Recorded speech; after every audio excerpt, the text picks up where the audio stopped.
नमस्कार, Rajesh sir classes में आपका स्वागत है। साइंस क्लास 9 चैप्टर 3 परमाणु एवं अणु पार्ट 4। इस वीडियो में मैं आणविक द्रव्यमान, सूत्र इकाई द्रव्यमान, मोल संकल्पना, 3 महत्वपूर्ण टॉपिकों पर चर्चा करूंगा। तो सबसे पहले देखिए आणविक द्रव्यमान। किसी पदार्थ का आणविक द्रव्यमान उसके सभी संगठक परमाणुओं के द्रव्यमानों के योग के बराबर होता है।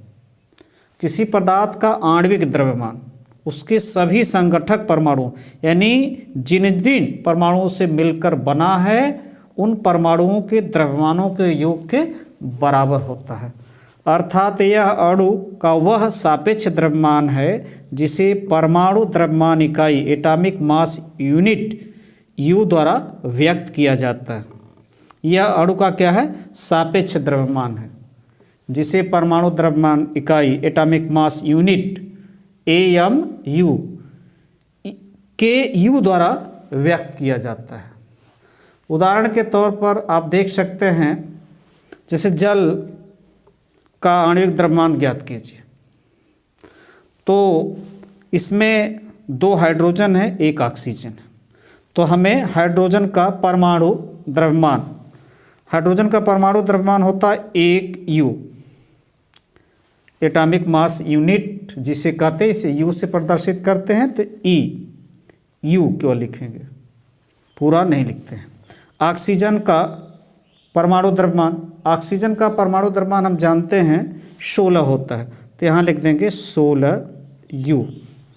अब जल का आणविक द्रव्यमान, जल में हम देख रहे हैं 2 हाइड्रोजन है, 1 ऑक्सीजन है। तो 2 हाइड्रोजन यानी 2 × 1 और प्लस 16, 2 धन 16 बराबर 18U। यह हुआ जल का यानी H2O का आणविक द्रव्यमान। एक एग्जाम्पल और लेते हैं। अमोनिया NH3 का आणविक द्रव्यमान ज्ञात कीजिए।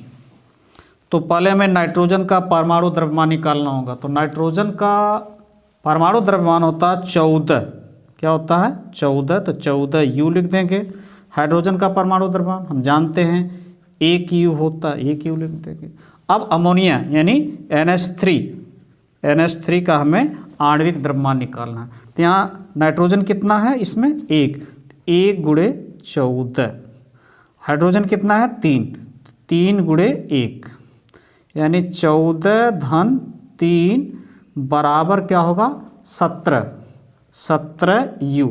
तो ये हुआ अमोनिया का आणविक द्रव्यमान। इस प्रकार अन्य उदाहरणों को लेकर के हम हल कर सकते हैं कि किसी भी अणु का, किसी भी पदार्थ का आणविक द्रव्यमान जो होता है, जितने भी उसमें परमाणु होते हैं उनका परमाणु द्रव्यमान निकाल करके सबको जोड़ देते हैं, वहीं उस अणु का आणविक द्रव्यमान होता है। अब आगे देखिए सूत्र इकाई द्रव्यमान। सूत्र इकाई द्रव्यमान, यदि पदार्थ आयनिक यौगिक है जैसे सोडियम क्लोराइड, मैग्नीशियम क्लोराइड आदि, तो आणविक द्रव्यमान को ही सूत्र इकाई द्रव्यमान कहते हैं। यदि यौगिक जो है वह आयनिक हो, अर्थात ऐसा यौगिक जो धनायन तथा ऋणायन दोनों से मिलकर बना हो, तो ये आयनिक यौगिक होते हैं। तो जो आणविक द्रव्यमान उनका होगा उसी को हम कह देते हैं कि ये सूत्र इकाई द्रव्यमान है। जैसे मान लीजिए सोडियम क्लोराइड है, ये क्या होता है? सोडियम धनायन होता है, क्लोराइड ऋणायन होता है, तो इससे मिलकर बना है। तो जो आणविक द्रव्यमान होगा उसी को हम सूत्र इकाई द्रव्यमान कह देते हैं। तो अब उदाहरण के तौर पर सोडियम क्लोराइड का सूत्र इकाई द्रव्यमान ज्ञात कीजिए। तो सर्वप्रथम सोडियम का परमाणु द्रव्यमान निकालेंगे। तो जानते हैं कि सोडियम का परमाणु द्रव्यमान होता है 23U। क्या होता है? 23U। और क्लोराइड का परमाणु द्रव्यमान होता है 35.5U।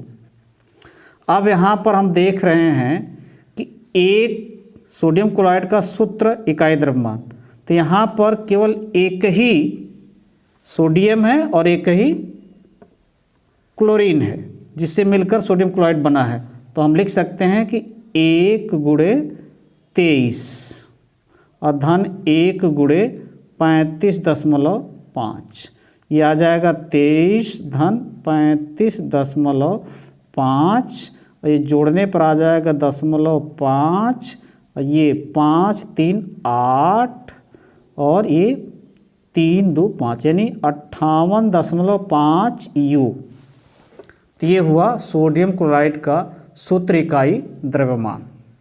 अब आगे देखते हैं मोल संकल्पना, यानी मोल क्या होता है, मोल को हम कैसे परिभाषित कर सकते हैं।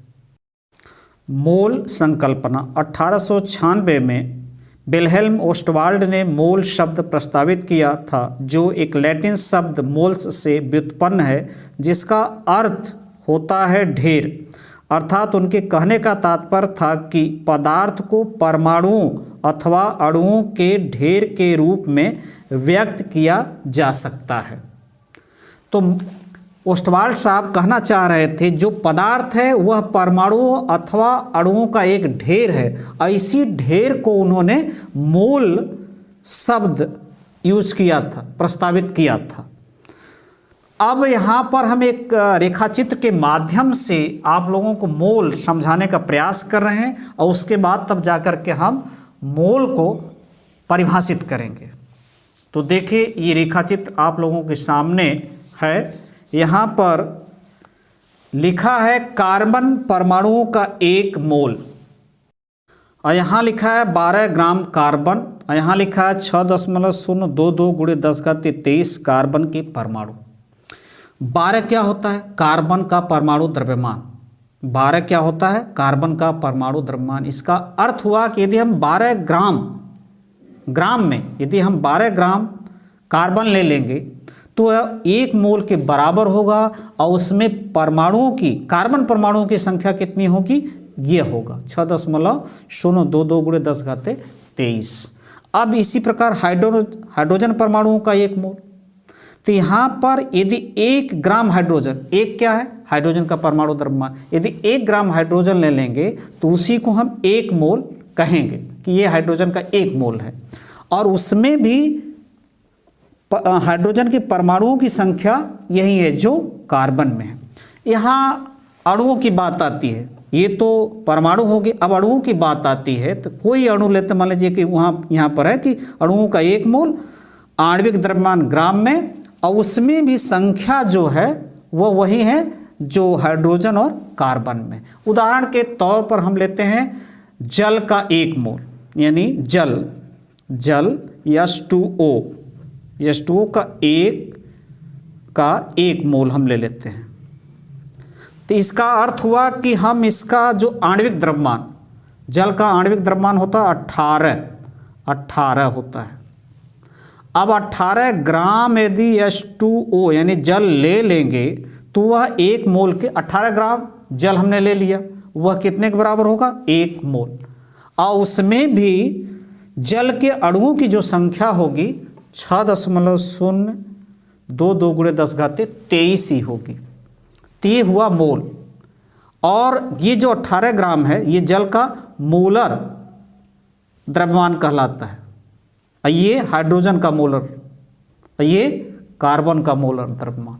इसी को कार्बन का मोलर द्रव्यमान 1 मोल बराबर 12 ग्राम, ये 1 मोल या 1 मोलर द्रव्यमान। तो अब इस आधार पर हम परिभाषित कर रहे हैं मोल को। परिभाषा: 1 मोल किसी पदार्थ, परमाणु अथवा अणु की वह मात्रा है जो ग्राम में उसके परमाणु द्रव्यमान अथवा आणविक द्रव्यमान के बराबर होता है। यानी 1 मोल किसी पदार्थ, परमाणु हो सकता है, अणु हो सकता है, आयन भी हो सकता है, कि वह मात्रा है जो ग्राम में उसके परमाणु द्रव्यमान अथवा आणविक द्रव्यमान अथवा आयनिक द्रव्यमान के बराबर होता है। जैसे उदाहरण के तौर पर यही ले लीजिए, 18 ग्राम जल ही उसका 1 मोल कहलाता है। 18 ग्राम आप जल ले लीजिए, वह 1 मोल के बराबर होता है। अब देखिए इसके आगे, किसी पदार्थ के 1 मोल में कणों, परमाणु अथवा अणु की संख्या 6.22 गुणे 10⁻23 निश्चित होती है। इसे अवोगाद्रो संख्या कहते हैं, जो इटली के वैज्ञानिक एमिडियो आवोगाड्रो के नाम पर पड़ा है। इसे n0 से प्रदर्शित करते हैं। यानी जो यह निश्चित संख्या है एक मोल में, चाहे जिसका एक मोल ले लेंगे उसमें अणुओं परमाणु आयनों की संख्या यही होगी। ऐसे आवोगाड्रो संख्या कहते हैं। यह प्रायोगिक तौर पर सिद्ध है। ये ऐसे ही नहीं बताया जा रहा, ये प्रायोगिक तौर पर क्या है, सिद्ध किया गया है कि ये संख्या परमाणुओं की संख्या अणुओं की संख्या इसी के बराबर होती है। तो आगे देखिए कुछ उदाहरण। निम्नलिखित में मोलों की संख्या का परिकलन कीजिए। 25 ग्राम हीलियम द्रव्यमान से मोल प्राप्त कीजिए। 12.044 गुणे 10⁻23 हीलियम परमाणुओं की संख्या कणों की संख्या से मोल प्राप्त कीजिए। तो यहाँ देखिए हल, मोलों की संख्या हमें निकालनी है, द्रव्यमान से मोल ज्ञात करना है और यहाँ पर कणों से हमें मोल प्राप्त करना है। हीलियम यह चीज होता है इसका संकेत। हीलियम का परमाणु द्रव्यमान कितना होता है, 4U। तो हीलियम का मोलर द्रव्यमान यानी एक मोल में ग्राम की संख्या, मोलर द्रव्यमान कितना होगा, 4 ग्राम। ये हो गया हमें मोलर द्रव्यमान, यानी एक मोल में ग्राम की संख्या 4 होगी। अब हमें यहाँ निकालना है द्रव्यमान से मोल प्राप्त कीजिए। तो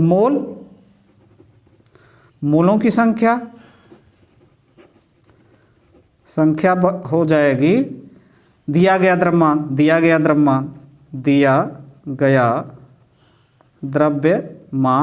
बटे मोलर द्रव्यमान। दिया गया द्रव्यमान कितना है, 52 है और मोलर द्रव्यमान कितना है, 4 है। तो 13 चौका 52, 13 मोल, यानी 52 ग्राम हीलियम में 13 मोल होता है। अब अगला है इसका दूसरा पार्ट। ये तो पहला पार्ट था, दूसरा पार्ट है कि इससे यानी कणों की संख्या से मोल प्राप्त करनी है। तो देखिए दूसरा, एक मोल में 6.022 गुणे 10⁻23 क्या होता है, हीलियम परमाणुओं की संख्या एक मोल में। ये हो गया। ऐसे हम क्या कहते हैं, आवोगाड्रो संख्या कहते हैं। अब हमें निकालना है मोलों की संख्या। तो मोलों की संख्या ये हो जाएगा दिए गए कणों की संख्या। ये कणों की संख्या है, तो कणों की संख्या दिए गए कणों की संख्या बटे आवोगाड्रो संख्या, यही आवोगाड्रो संख्या। तो ये है 12.044 गुणे 10⁻23 और यहाँ पर है 6.022 गुणे 10⁻23। 10⁻23 से कट जाएगा और इसका इसमें भाग देंगे तो 2 आएगा। तो यह क्या मिला, मोलों की संख्या। यानी कहने का अर्थ है इसमें मोलों की संख्या कितनी है, 2, और इस ग्राम में मोलों की संख्या कितनी है, 13। नमस्कार। वीडियो अच्छा लगे तो लाइक शेयर और चैनल यदि सब्सक्राइब नहीं किए तो सब्सक्राइब जरूर करें। नमस्कार।